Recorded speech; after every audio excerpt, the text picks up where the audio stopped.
होगा वहाँ हमारा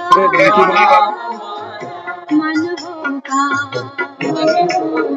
हर शिव की याद रहेगी तब आँखों में समाया होगा।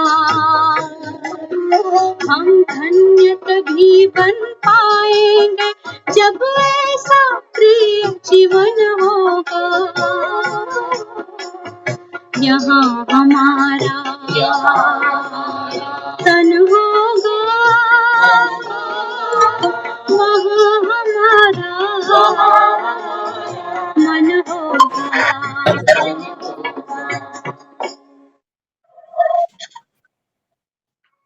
ओम शांति। तो शिव की याद रहेगी ओम शांति। में समाया वो होगा।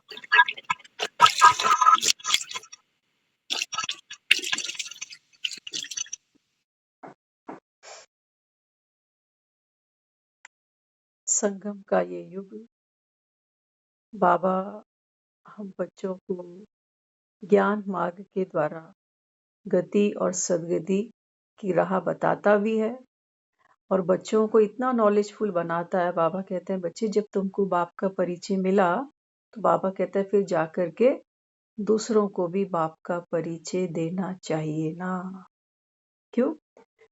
क्योंकि बाबा कहते हैं बच्चे जब तुम तैयार होगे, है ना, क्योंकि बाबा कहता है यहाँ तो बच्चे ही बाप से डेट पूछते हैं कि पहले समय का हमको आइडिया हो कि विनाश कब तक होना है तो हम उस हिसाब से तैयारी करें।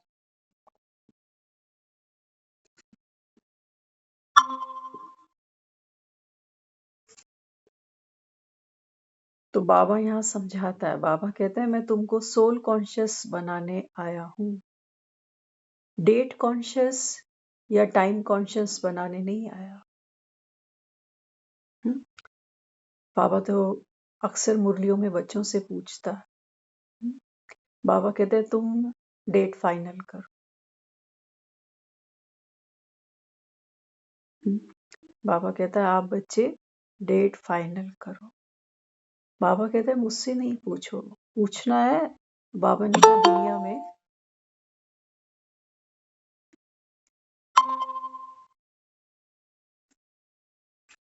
बाबा कहते हैं और भी ऐसे दुनिया में बहुत से ब्राह्मण हैं जो ज्योतिष विद्या जानते हैं।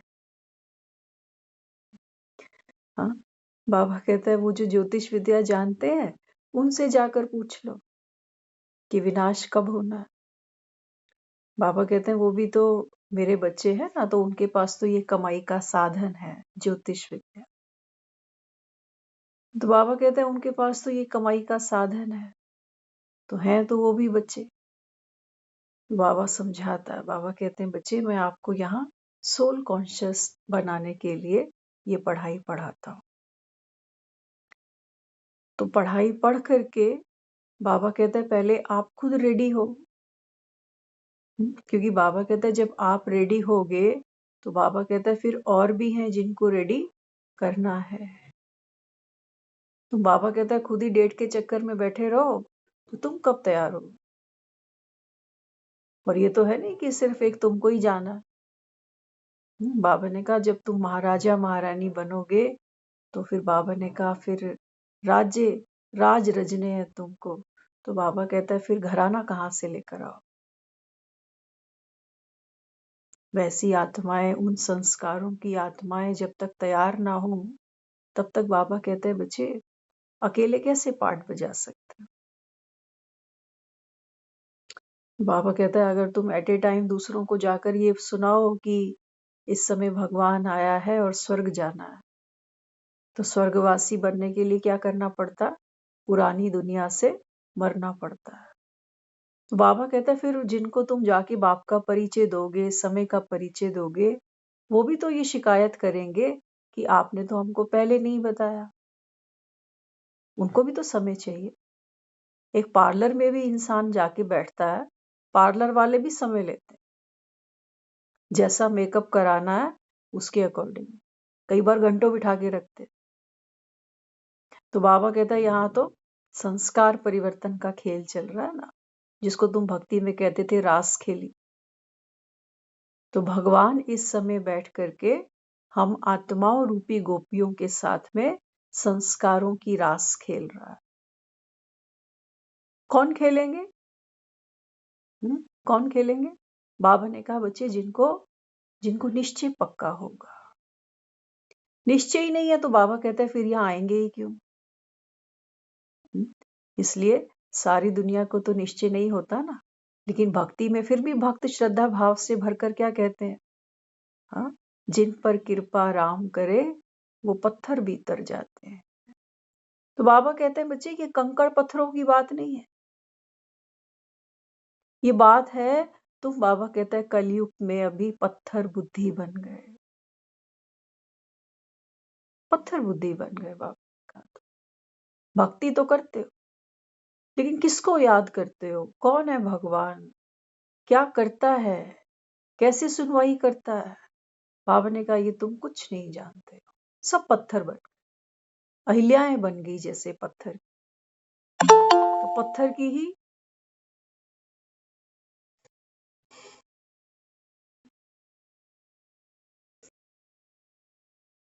बाबा कहते हैं बच्चे तुम पत्थर की मूर्तियों को पूजते चले जाते हो, 2 युग बीत गए तुमको। बाबा कहता है इस संसार से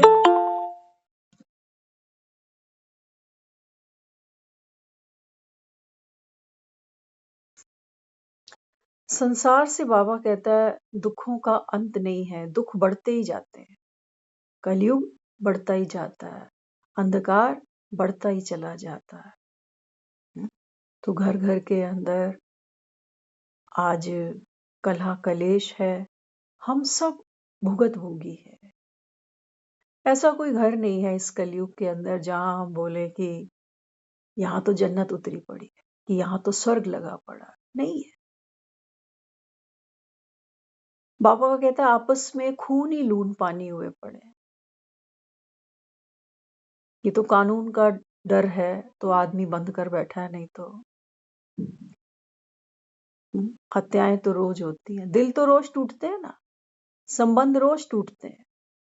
सिर्फ एक मर्डर वो नहीं होता कि चाकू लेके किसी के पेट में डाल दिया। बाबा कहते हैं नहीं, यहाँ दिल टूटे हैं, यहाँ जज्बात बिखरे हैं, यहाँ बाबा ने कहा संबंध तार तार हो चुके हैं। इसलिए तुम भक्ति में भरकर कहते हो कि मेरे तो एक गिरधर गोपाल दूसरा ना कोई। क्यों? पूरा जीवन लग जाता है इंसान को ये दूसरे तीसरों के साथ संबंध निभाने में, और अंत में कहते हैं वो जो हंस है वो अकेला उड़ता है। उड़ सकता है,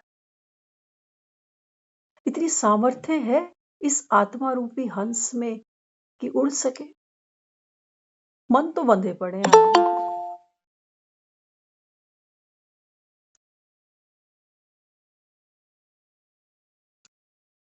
आज सुबह वॉक कर रहे थे तो अचानक एक और बात ऐसे क्लिक करी मन में, है ना? क्यों नहीं उड़ सकता हंस?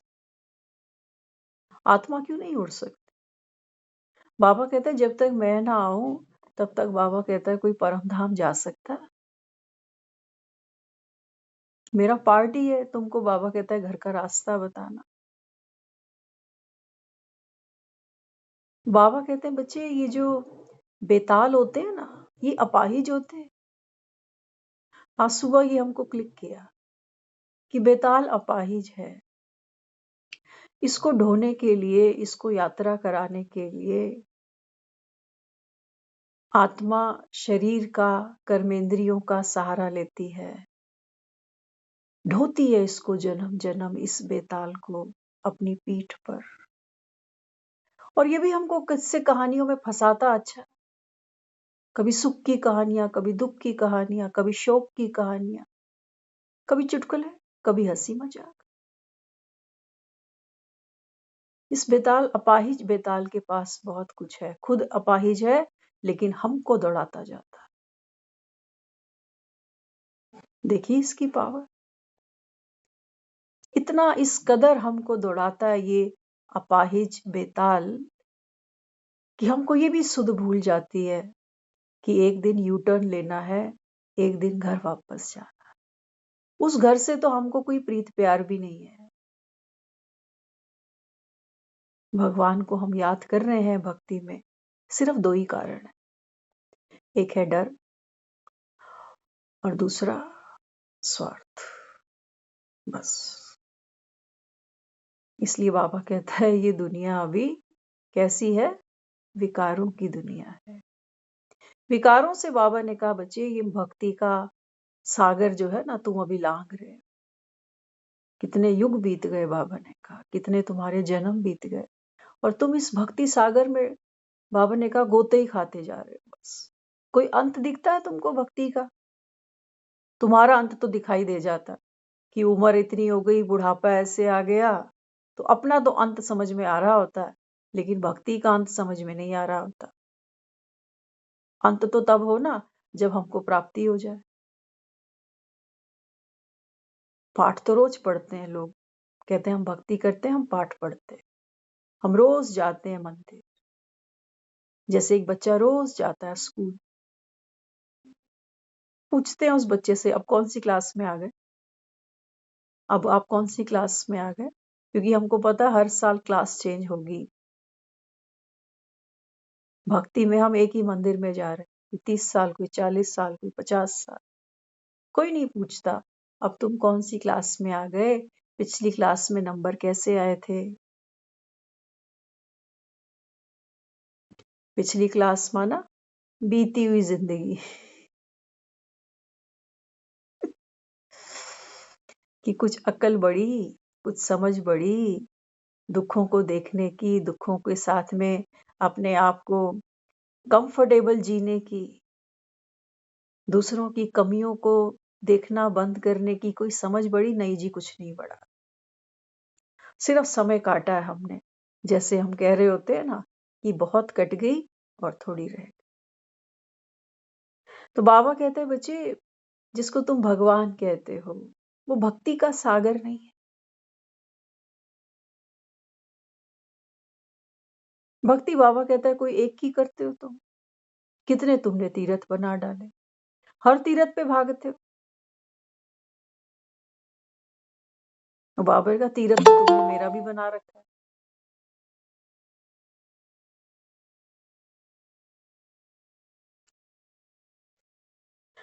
शिव बाबा का भी तीर्थ है ना, बाबा कहता हम्म, कभी बद्रीनाथ, कभी केदारनाथ, कभी अमरनाथ, कभी पशुपतिनाथ। बाबा कहता है तीर्थ तो एक होना चाहिए था। बाप एक ही होता है, बाप का घर भी एक ही होता, लेकिन बाबा कहते हैं तुम्हारी भक्ति से कभी पूरी पड़ेगी नहीं। क्यों? क्योंकि बाबा ने कहा पत्थर बुद्धि होकर के इस रावण राज्य में बैठे तुम, बाबा कहता है सबको भगवान कह रहे हो।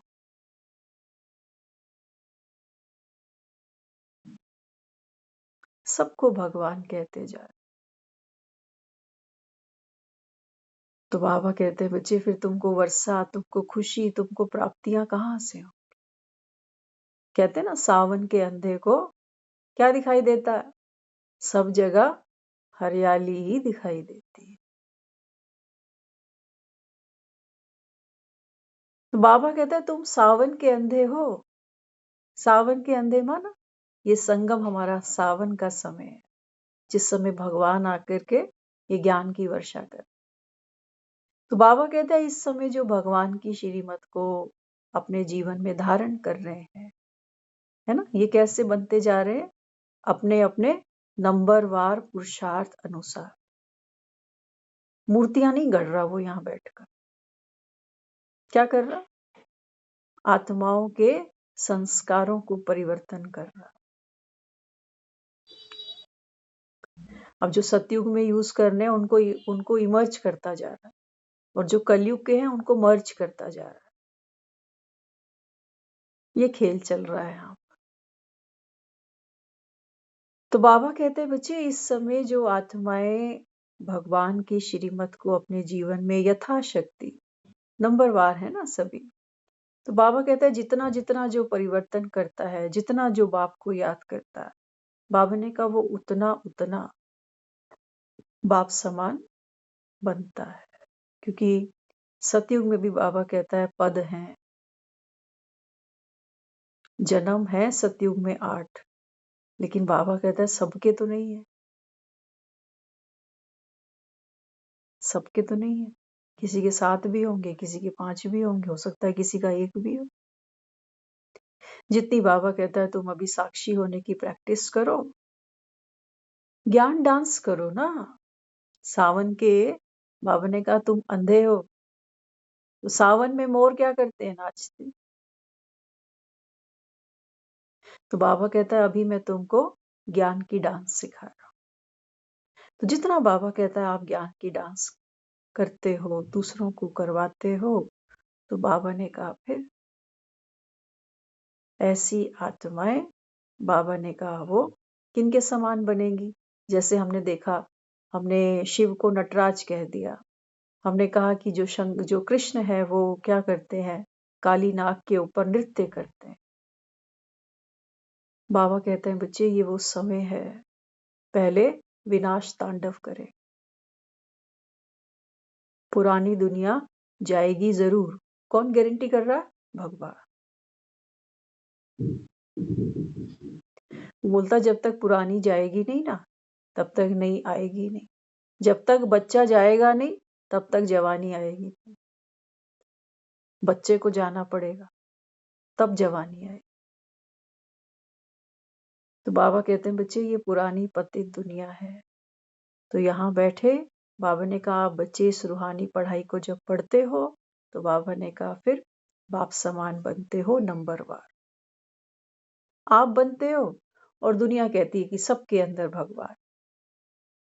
यादगार तुम्हारी है। तुम अपने अपने पुरुषार्थ से, अपने अपने योग के बल से बाबा ने कहा इस अमर पद को प्राप्त करते हो। और दुनिया बेचारी वो सत्य तो नहीं जानती, वो कहती है सब भगवान के ही हैं, सबको भगवान ने ही बनाया है और सबके अंदर भगवान बैठा ही हुआ है। तो बाबा ने कहा प्रैक्टिकल में तुम देखो भगवान का बैठना अर्थात हाँ, हमारी बुद्धि में भगवान की जो श्रेष्ठ मत है, श्री मत है, उसको बाबा कहता है जब आप फॉलो करते हो, ये है बाबा ने कहा भगवान समान बनना। तो बाबा ने कहा जब बुद्धि मेरी होगी, तो बाबा ने कहा फिर निर्णय शक्ति मेरी होगी, है ना। सारथी बनाया ना कृष्ण को, तो सारथी का मतलब क्या है कि कमांड आपके हाथ में है। ये घोड़ों की रस्सियां अब आपके हाथ में है। कैसे सोना, कैसे जागना, क्या देखना, क्या नहीं देखना, किस दिशा में यात्रा करना, संसार की दिशा में यात्रा करना, या बाबा कहता है बच्चे अभी आध्यात्म की दिशा में स्वयं को पाने के लिए बाबा कहता है आप यात्रा करें। क्योंकि हंस को तो उड़ना अकेले ही है, लेकिन बाबा कहते हैं पहले आप ज्ञान और योग के पंख तो ले लो। ऐसे कैसे हो लोग? फिर धक्के खाते इसी कलयुग में घुस जाओगे, क्योंकि यही तुमको वो याद सताएगी, यही तुमको वो मोह भरपूर करेगा, यही बाबा ने कहा लोभ लालच के गड्ढे फिर से भरने आ जाओगे। तो ये तो यात्रा बाबा ने कहा बच्चे दुखद है, दुखद है ना, क्योंकि पूरी जिंदगी आदमी भागदौड़ तो करता ही है, लेकिन कभी संतुष्ट नहीं होता। पाते पाते भी वो प्यासा ही है। कहते ही हैं हम लोग कि 99 का चक्कर कभी पूरा नहीं हुआ, और अंत में वो 99 भी हाथ से निकलता दिखाई दे रहा होता। तो बाबा कहता है फिर तुम समझदार बनो ना। कहते तो हो कि जिन पर कृपा राम करे। बाबा ने कहा बच्चे मेरी कृपा है ये पढ़ाई। अभी कल हमको किसी ने बताया, वो कहते हैं किसी को ग्रुप में ऐड करो, तो उनको हमने ग्रुप में ऐड किया, तो वो बता रहे, कहते हैं इनको ऑलरेडी कोर्स वगैरह उन्होंने कहीं से किया हुआ है या जो भी। कहते हैं मैंने उनको टाइमिंग्स बता दिए कि 9 से 10 हम ऑनलाइन सब बैठते हैं। तो देखना बाबा जो कहता है ना वो प्रैक्टिकल हमारी आंखों के सामने है। जो जो लोग ज्ञान सुन चुके, जिनको ये संदेश मिल चुका कि हर घड़ी अंतिम है, कलयुग का विनाश, सतयुग का सवेरा। लेकिन बाबा कहते हैं तुम जागते नहीं हो, तुम नींद नींद में ही सुन लेते हो, जागे नहीं, है ना। जैसे कई बार होता है ना, हम कच्ची पक्की नींद में होते, पास में बैठे कोई बातें कर रहे हैं, तो हम भी थोड़ा थोड़ा वो सुन रहे होते हैं कि अब बस घर जाना है, अब तुम ब्राह्मण हो। तो नींद में ही मैं सपना देने लगती हूँ कि हाँ अब तो बस तैयारी हो रही है मेरी, मैं ब्राह्मण हूँ, अब तो बस संस्कारों को परिवर्तन करना है। और माया बड़ी सारा ज्ञान मुझको नींद में ही समझ में आ रहा है, जागी मैं फिर भी नहीं हूँ। सपना सपना चेंज होने में देर लगती है। पहले नींद में सपना देख रहे थे, बढ़िया नौकरी, बढ़िया घर, बढ़िया परिवार, बढ़िया बच्चे। अचानक से सपना बदल गया, सोए सोए मृत्यु देखने लग गए अपनी, कि भगवान दर्शन दे रहा है और कह रहा है कि मैं देखो पर काया में बैठा हूँ, युग बदलने आया हूँ, तो तुमको पढ़ा रहा हूँ, तुम्हारी भक्ति का फल तुमको दे रहा हूँ। तो ये भी सपना चल रहा। उन्होंने कहा उनको कि 9 से 10 हमारी क्लास होती है, तो उन्होंने बोला कि इस समय तो खाने वाने का समय होता है ना। सच्चाई है हमारे सामने, सबके सामने। इसीलिए बाबा कहता है कोटों में कोई तो कोई में भी कोई। सारे यहाँ बैठ नहीं सकते। आज हम एक मुरली सुन रहे थे, वो मुरली थी, अव्यक्त वाणी थी बाबा। तो जिन्होंने, हम अभी लास्ट जब मधुबन में थे ना, अव्यक्त लोक बना है वहां दादी गुलजार के लिए, जिन्होंने देखा होगा। हम एक बहन के साथ वहां उस दिन थे, तो हमने उनको कहा, मैंने कहा देखो ये 9 साल की बच्ची थी जब इस ज्ञान में को इन्होंने अपने जीवन में धारण किया। 9 साल की बच्ची, साकार बाबा के समय से दादी गुलजार। हम उनको कह रहे, मैंने कहा हम अगर आज मर जाए ना, तो वो जो अव्यक्त लोक बना रखा है वहां खड़े होके हम ये कह रहे, मैंने कहा ये जो बना है अव्यक्त लोक, इसमें जो ये काम किया हुआ है मार्बल पे, ये जो यहाँ डेकोरेशन है, जो यहाँ टाइल वर्क है, जो लाइटिंग है, जो मेंटेनेंस है, दिन रात ऐसा लगता है जैसे कितने लोग उसको जीभ से साफ करने आते हैं, डस्टर से नहीं। एक एक के पाँव का निशान किसी का दिखता नहीं, इतनी वो टाइलें इतनी शाइन करती। तो हम वहां खड़े होके कह रहे, मैंने कहा अगर हमारे जैसा आदमी निकल जाएगा ना, वो 2-4 दिन का हो हल्ला होगा कि राख उठाओ, गंगा जी छोड़ाओ। कहा ये जो जगह बनाई है, रफली मेरा आइडिया, मैंने कहा शायद 3-4 करोड़ तो ये जगह बनाने में ही लग गए होंगे। अव्यक्त लोग क्यों? ये भी तो मनुष्य ही थे, ऐसा ही शरीर था। सुन रहे थे मुरली में, दादी गुलजार बॉम्बे हॉस्पिटल में, और बाबा मिलन मनाने 15,000 बच्चे आए हुए हैं मधुबन में। सोचो, 15,000 काउंटिंग कम नहीं होती है। 15,000 बच्चे बाबा मिलन करने के लिए मधुबन पहुंचे हैं, और जो दादी गुलजार हैं वो बॉम्बे हॉस्पिटल में।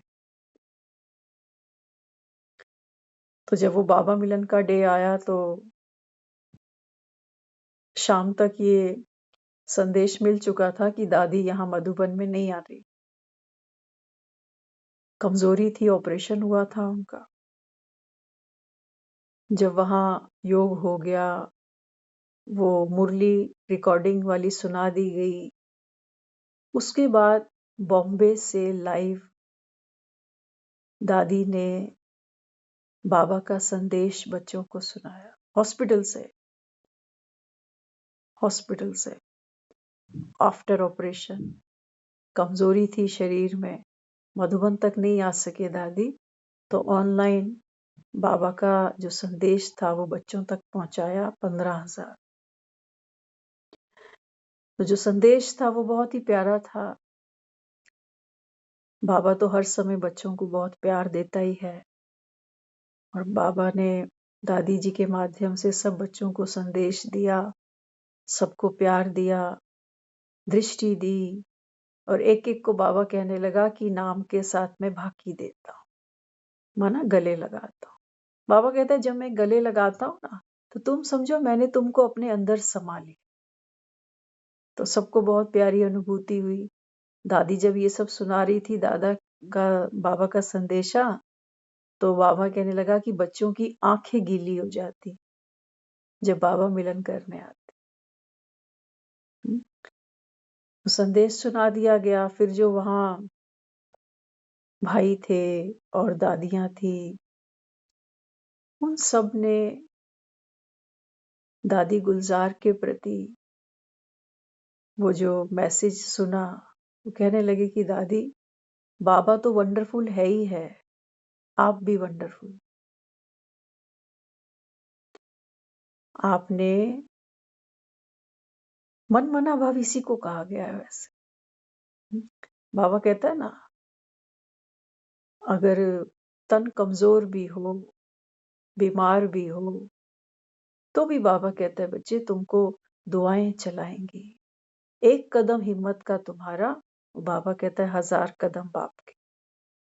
तो सब कहने लगे, कहते हैं देखो 44 साल हो गए हमको भी दादी गुलजार के तन से बाबा का मिलन मनाते हुए, लेकिन कभी ये सोचा नहीं था कि दादी एक दिन मधुबन में नहीं होगी, हॉस्पिटल में होगी और हम हॉस्पिटल से बाबा मिलन कर रहे हो। तो वो भाई बहन कहने लगे, कहते हैं बाबा बच्चों को हर समय के लिए तैयार कर रहा है। जो चीज 44 साल से हो रही है आज नहीं हुई, लेकिन कोई भी बच्चा दिल शिकस्त नहीं हुआ। किसी को ये नहीं लगा हमारा आना तो बेकार ही हो गया, दादी तो आई नहीं।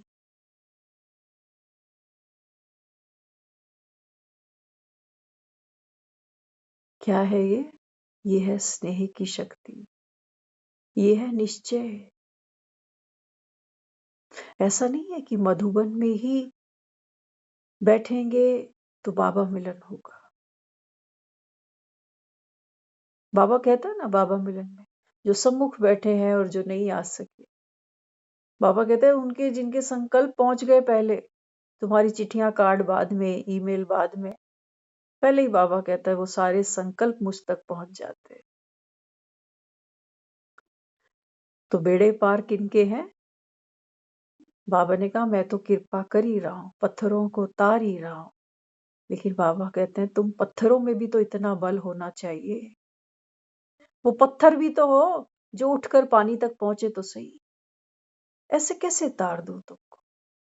तुम आओ तो सही ज्ञान सागर के पास में, तब तो तुमको पता चले कि कैसे तरता हूं मैं, कैसे उभरता हूं मैं इस कलयुग से।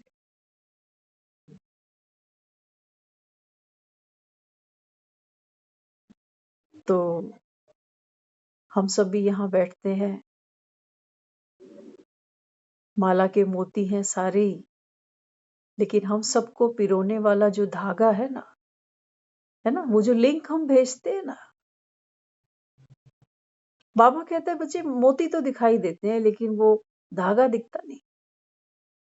वो धागे की वजह से ही बाबा ने कहा वो माला बन जाती है। बिखरे हुए मोतियों को कभी माला नहीं कह सकते। तो बाबा कहते हैं इस समय तुम सब कौन हो? मणके हो। तो बाबा कहता है मैं तुमको प्रेम के धागे में संजो रहा हूं, पिरो रहा हूं। आपस में तुम्हारा प्रेम कैसा होना चाहिए? एक दो को आगे बढ़ाना।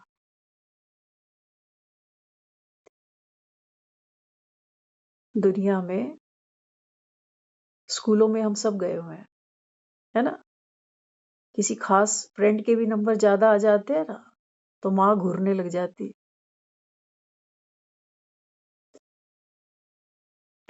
अंदर से खुश हो रहे होंगे, अंदर से दुखी ही होता है आदमी, खुश भी क्या होता है। अगर थोड़ी सी खुशी महसूस भी होती है ना किसी फ्रेंड के लिए, तो लोग उसको जायज नहीं कहते हैं, कहते हैं बस तुम दूसरों के लिए खुश होते रहो कि उसके नंबर बड़े अच्छे आ गए, तुमने क्या किया? बाबा कहते हैं बच्चे तुमने सफलता से नफरत शुरू कर दी। क्यों अच्छा नहीं लग रहा आज वो? क्यों? हमारे साथ तो ये बहुत होता था स्कूल टाइम में, हमें अपने से आगे कोई चाहिए ही नहीं। कंपटीशन था, किसी को बोलते बताते नहीं थे, लेकिन अंदर अंदर अंदर ये लगता था कि मेरे से आगे यहाँ कोई होना नहीं चाहिए, है ना। तो बाबा हमें क्या सिखाता है? बाबा कहते हैं बच्चे, जब तुम किसी की सफलता से नफरत करते हो ना, तो तुम किसी से नफरत नहीं कर रहे हो, तुम सफलता से नफरत कर रहे हो। तो बाबा ने कहा जिससे तुमने नफरत करी वो तुम्हारे पास कैसे आ जाए? ये तो हमको बाबा ही सिखा रहा है, एक दो को आगे बढ़ा। सिखाया कभी किसी ने? कोई नहीं सिखाया। दो बच्चे इंटरव्यू देने जाए, माँ अगर पता चले ना तेरे दोस्त की लग गई नौकरी, तेरी नहीं लगी, उसको बड़ा दुख हो रहा होता है, बड़ा दुख हो रहा था उसको। एक की शादी जल्दी हो जाए, एक की थोड़ा लेट हो जाए। हमको कहीं से कोई ट्रेनिंग नहीं लेनी है कि दुखी कैसे होना है।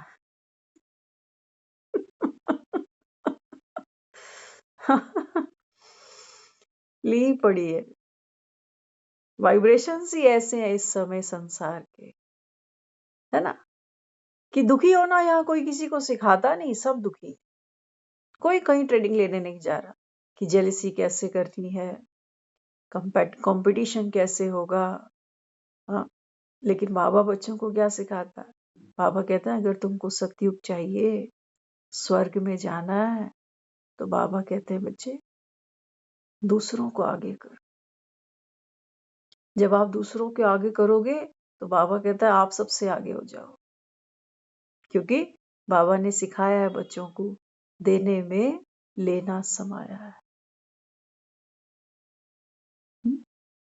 किसी को प्यार दोगे, बाबा ने कहा बाप का तो मिलेगा ही।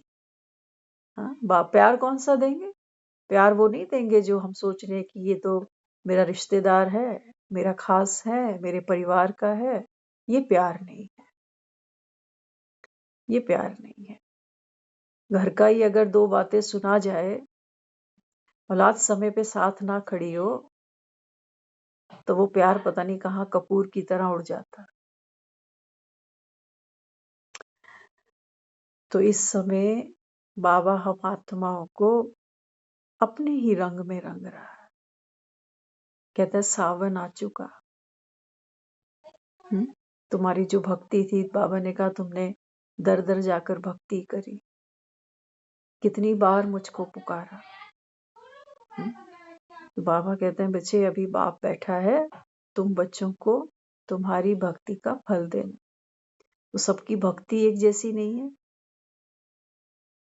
तो बाबा कहता है फिर फल भी सबका एक जैसा नहीं हो सकता। सारा मदार किस पर है? कर्मों पर। और कर्म कौन कर रहा? देखो बाबा ना बड़ा सुंदर इस ड्रामे को एक्सप्लेन करता है। बाबा कहता है इस पूरे ड्रामा में कर्म, अकर्म और विकर्म, नूंद है। बाबा ने कहा ये सब अगर हम चाहें तो इसको समझकर हम डूअरशिप छोड़ सकते हैं। समझना ध्यान से, है ना। सारा मदार कर्मों पर है। क्यों? क्योंकि बाबा कहता है तुम सब कौन हो? कर्ता। ये ईगो, ये अहंकार है तुम्हारे अंदर कि मैंने इतनी साल भक्ति करी, मैंने बच्चों की, मैंने गृहस्थी देखी, मैंने इनकी की, मैंने उनकी की। तो बाबा ने कहा ये करते करते करते क्या हुआ? बाबा ने कहा बच्चे बेताल बूढ़े हो गए, बेताल अपाहिज हो गए। कहाँ खड़े हैं आज हम? कहते हैं वो फोन करे, हाल चाल पूछे तो हम भी कर ले, वो नहीं करते तो हम क्यों करें? अपाहिज है ना, अपाहिज है। बैसाखी चाहिए कि तू पहले चल तो एक कदम मैं भी चल। हमने ऐसे ऐसे सूरमा देखे हैं जो ज्ञान सुन चुके हैं, आते नहीं है क्लासों में, कहीं और एरियो में है वो, ना ऑनलाइन है ना ऑफलाइन है। एक बार वो बात कर रहे थे किसी की, तो कहने लगी मेरी तो आदत है, कोई मेरे 2 कदम आगे आता मैं उसके 4 कदम आगे आती हूँ। सुनना ध्यान से, किसको ईगो कह रहा है बाबा। वो कहने लगी कोई मेरे 2 कदम आगे आता है तो मैं उनके 4 कदम आगे जाती हूँ। मैं और अगर मेरे कोई 2 कदम पीछे हट जाता तो मैं 200 कदम पीछे हट जाती।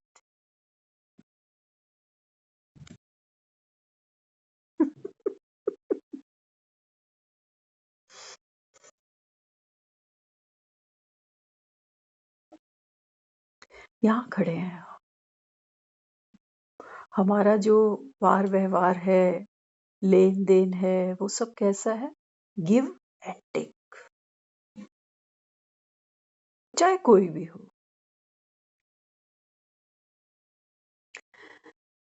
तो बाबा यहाँ समझाता है, बाबा कहते हैं बच्चे, विकर्मों के कारण आत्मा पतन में चली गई। पतन में चली गई माना बाबा कहता है तुम दुख में गए, दुख भोग रहे हो, कभी तन के दुख, कभी मन के, कभी कभी शरीरों से, कभी संबंधों से, है ना। किसी के 2 बोल भी आदमी सुन लेता है, कहते हैं मेरा तो जीना मुश्किल हो चुका है, कहीं जाता हूं बस बार बार उसी के शब्द कानों में बजते रहते हैं। यहाँ खड़े हैं हम। अब बाबा को जब ज्ञान समझाता है, बाबा कहते हैं बच्चे 4 युग हैं, जैसे आपने शास्त्रों में पढ़ा। बाबा कहता है सतयुग, त्रेता, द्वापर और कलयुग, है ना। ये भी हमने पढ़ लिया कि कर्म सबके अपने अपने हैं और कर्मों की ही जो है भोगनाएं, भरपाई वो सबको अपने अपने समय पे करनी पड़ती। तो हम समझ ही लें, फिर समझ लेना। बाबा जब मुझको मेरे 84 जन्म दिखा रहा है तो अब तो कम से कम नॉलेजफुल बनूं एक बारी। तो बाबा क्या समझाता है? बाबा कहता है एक है कर्म, एक है अकर्म, एक है विकर्म। कर्म हम कब करते हैं? पहले तो कर्म का मतलब क्या समझा? हमने कर्म का मतलब ये समझा है कि जो जो हम करते जाए, है ना। इस शरीर को लेकर के हमने आज तक जो भी किया, किसी के साथ अच्छा किया, किसी के साथ बुरा किया, ये सब हम सोच रहे हैं ये मेरे कर्मों की लिस्ट है और इन्हीं कर्मों के फल मुझको अगले जन्म में भुगतने पड़ेंगे। जो पीछे किए हुए हैं वो अभी भुगत रहे हैं ये। लेकिन बाबा यहाँ बिल्कुल चेंज कर देता है कर्मों की फिलॉसफी। बाबा कहते हैं बच्चे, कर्म कर्म तुमको महान बनाता है। कौन सा? बाबा ने कहा बच्चे ये संगम युग है जिसका शास्त्रों में कहीं कोई वर्णन नहीं। तो बाबा कहता है इस समय जब भगवान आकर के आप आत्माओं को अपनी श्रीमत देता, तो ये बाबा ने कहा तुम्हारा वो पिछला अंतिम जन्म है इस कलयुग में, जब बाबा कहते हैं तुम भगवान की श्रीमत पर श्रेष्ठ कर्म कर रहे हो। इस एक अंतिम जन्म की बाबा ने कहा जो प्रालब्ध है, वो बाबा ने कहा बच्चे छोटी नहीं है। लोग कहते हैं ना पिछले जन्म में पता नहीं क्या किया है, पिछले जन्म में पता। बाबा ने कहा पूरे चक्र के अंदर ये बस तुम्हारा ये वो संगम का समय है जहां बाबा ने कहा तुम थोड़ी सी आत्माएं हो जो अमृत का पान करने का पुरुषार्थ कर रही हो। बाकी सब मेहनत तो वो भी कर रहे हैं बेचारे, अमृत मंथन हो रहा है, असुर और देवी देवता सब लगे हुए हैं, डायरेक्शन बदली हुई। हमारी पीठ कहाँ है? संसार की तरफ है, और जो और लोग हैं उनकी पीठ कहाँ है? भगवान की तरफ। हमने बाबा को मुख दिया हुआ है और उन्होंने संसार को मुख दिया हुआ है। मेहनत तो सभी कर। तो बाबा कहते हैं बच्चे ये वो संगम का समय है, आप आत्मा समझकर जितना मुझको याद करते हो, इस कर्म की प्रालब्ध बाबा कहता है आने वाले जन्मों में आपको मिलनी है। समय इतना सा और प्रालब्ध बड़ी लंबी चौड़ी। इसलिए बाबा कहता है ये संगम का एक सेकंड एक वर्ष के बराबर। कितना हमको सेकंड की वैल्यू बाबा ने गिना दी। एक सेकंड एक वर्ष के समान। तो ये क्या है? संगम पर अभी हम जो यहाँ बैठे हैं, संगम आत्मा समझ, बाबा को याद करना, आत्माओं के साथ में रास खेलना, ये है हमारा कर्म। पिछले जन्म का ये अंतिम जन्म, भगवान बीज रूप बनकर आत्माओं को अपने जैसा बनाने आया। ये है कर्म। सबके एक जैसे नहीं होंगे, इसीलिए सतयुग, त्रेता, द्वापर, यहाँ पर भी छटेंगे बाबा के बच्चे, यहाँ पर भी छटाई होगी। सबका पुरुषार्थ एक जैसा नहीं है, ठीक है। ये संगम पर है हमारा कर्म। अच्छा, फिर आगे चलो। आगे 4 युग हैं। फिर बाबा कहता है सतयुग और त्रेता आएगा। वहां बाबा कहता है क्या होगा? अकर्म। अकर्म, अकर्म का मतलब है, बाबा ने कहा तुम कर्म तो करते हो, लेकिन बाबा कहता है उस कर्म की कोई परछाई नहीं बनती, है ना। लोग कहते हैं देवी देवता जब चलते हैं तो उनकी परछाई नहीं बनती। बाबा ने कहा नहीं, ये बात नहीं है तो वो भी मनुष्य ही। बाबा ने कहा आप जब सतयुग और त्रेता में कोई भी कर्म करते हो, हम वहां पर भी सोते हैं, खाते हैं, हंसते हैं, खेलते हैं, तो वो सब कर्म। लेकिन वो अकर्म क्यों है? क्योंकि बाबा ने कहा वहां आप फुल्ली सोल कॉन्शियस हो।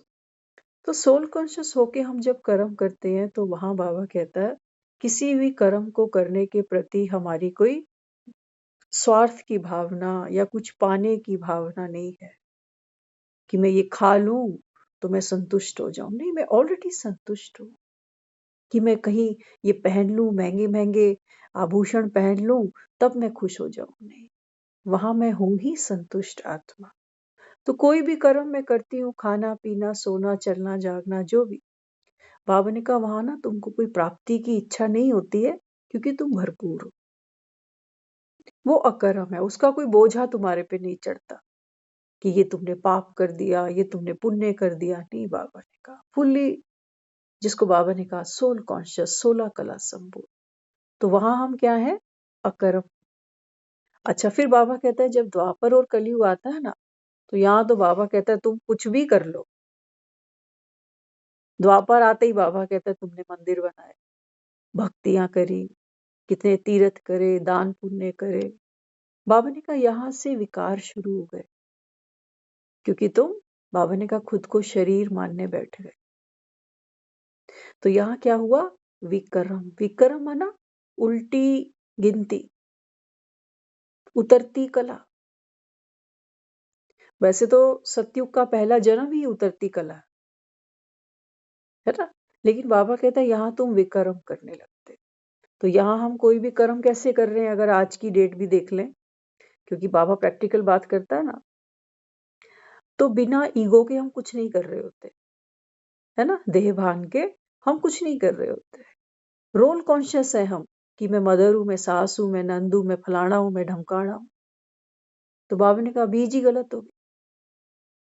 आत्मा अपने वर्च्यूज को ही भूल बैठी, तो फिर दूसरे के रोल में कमी दिखाई देती है, ड्युअलिटी। तो बाबा ने कहा फिर यहाँ क्या है? काम महाशत्रु बन गया। जब तुम्हारी इच्छा पूरी नहीं होती तो तुम्हें क्रोध आने लगता है। क्रोध के वश कितना कराते हैं, कराते नहीं। क्या क्या सुनाते हैं, क्या क्या हमने, कहते हैं कहता तो बेटी को, सुनाता बहू को। क्या क्या कर रहा है आदमी। और बाबा कहता है जब तुमको कोई यहाँ प्राप्ति भी हो जाती है कि धन मिल गया, चलो पैसा मिला, चलो प्रॉपर्टी मिली, बाबा ने कहा तुम्हारे लोभ बढ़ जाते हैं, और कंजूसी अंदर आने लग जाती है कि किसी की नजर ना लग जाए, कोई कहीं चोरी ना हो जाए। तो बाबा ने कहा फिर ये काम, ये क्रोध, ये लोभ, ये मोह, ये अहंकार, बाबा ने कहा बच्चे ये तुमको नर्क की तरफ घसीटते। तो ये क्या बन गया? विक्रम बन गया। इसलिए आपने देखा होगा हम जो कैलेंडर्स लेते हैं घरों में ना, हिंदी के जो कैलेंडर्स आते हैं, वहां क्या लिखा होता है? विक्रम संवत। वहां कैलेंडरों पर पढ़ना कभी ध्यान से। वहां लिखा होगा विक्रम संवत। बाबा कहता है अभी सारी दुनिया इस समय विकर्मों पर चल रही है, चाहे तुम्हारे साधु सन्यासी है, चाहे ऋषि मुनि है, चाहे धर्म गुरु है। कुछ बाबा कहता है इन धर्म गुरुओं ने संभाला है। संभाला भी क्या है, बाबा ने कहा एक एक धर्म और बना दिया।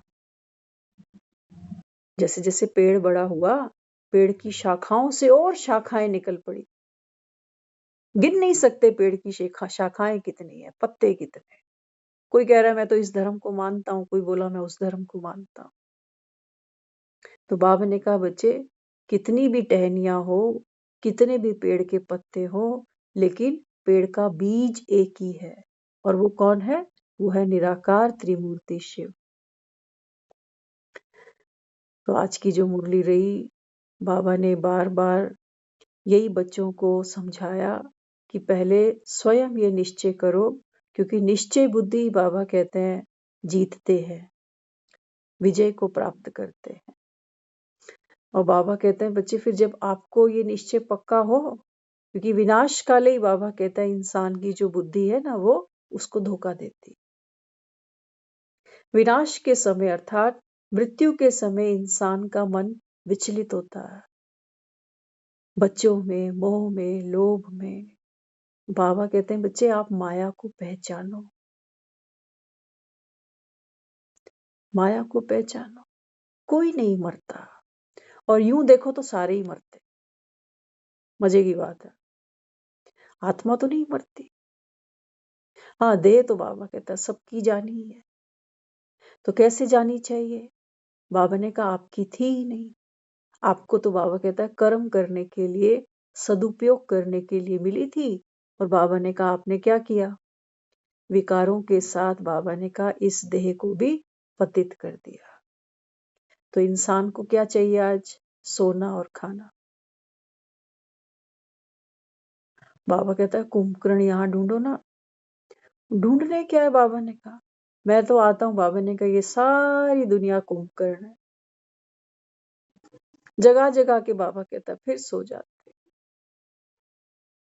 दो को कह आते हो कि चलो क्लास सुने, और वो नहीं आते तो फिर हम भी सो जाते। तो बाबा कहता है सारा मदार किस पर है? आपके ऊपर। और आप कौन? बाबा ने कहा आप आत्मा। तो कल्प पहले बाबा कहता है जिसका जो पाठ था वो तो होगा जरूर। देखो इंसान ही है हम, इंसान ही ज्ञान को सुनता है बस। जानवरों के कोई सत्संग कभी होते नहीं।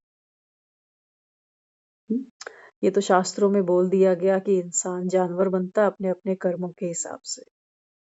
लेकिन बाबा कहते हैं बच्चे बात तो मनुष्य आत्माओं की है। मनुष्य आत्मा इस समय बाबा कहता है जानवर मिसल बन गई। बंदर भी तुम, गधे भी तुम, छिपकलियां भी तुम। व्यर्थ की बातें बड़े ध्यान से सुन रहे होते हैं। बिना डायरियों के हमको याद रहता है कि 4 साल पहले किसने मुझको कौन सी गाली दी थी। याद है ना, बिना डायरियों के। तो बाबा कहते हैं बच्चे इस समय भगवान बैठकर आप आत्माओं को सत्य संग का रंग लगा रहा है। बाबा कहते हैं बच्चे मदार पढ़ाई पर है, पढ़ने वालों पर है। तो दूसरे को हमको नहीं देखना कि दूसरा क्या कर रहा है। हमारे पास समय कम है, समय कम है। बाबा ने कहा हर घड़ी अंतिम समझना। अंतिम समझेंगे तो क्या होगा? किसी से वैर नहीं होगा, किसी से अपेक्षा नहीं होगी। मरते आदमी को किससे क्या अपेक्षा? सांस ही छूट रही है तो अब रहा क्या, है ना? तो बाबा कहते हैं बच्चे ये अंतिम समय है। अंतिम समय क्या किया जाता? केवल एक लोग तो भगवान को याद करते हैं। बाबा कहते हैं तुम्हारा बाप भी हूँ, माता पिता भी हूँ, बंधु सखा भी, तुम्हारा टीचर भी हूँ, तुम्हारा गुरु भी हूँ।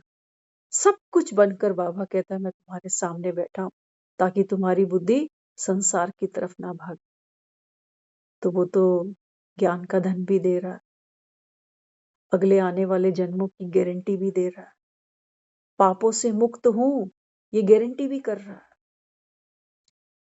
बाबा कहता है फिर किसी और को याद करने की कोई दरकार रही?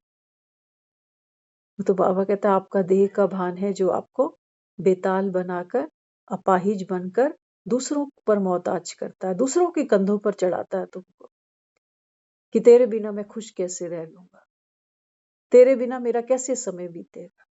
बाबा ने कहा नहीं, आप कौन हो? सर्वशक्तिवान हो।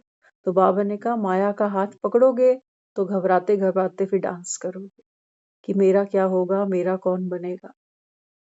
तो बाबा कहता है माया का हाथ नहीं पकड़ो, हाथ किसका पकड़ो? एक बाप का पकड़ो। ओम शांति।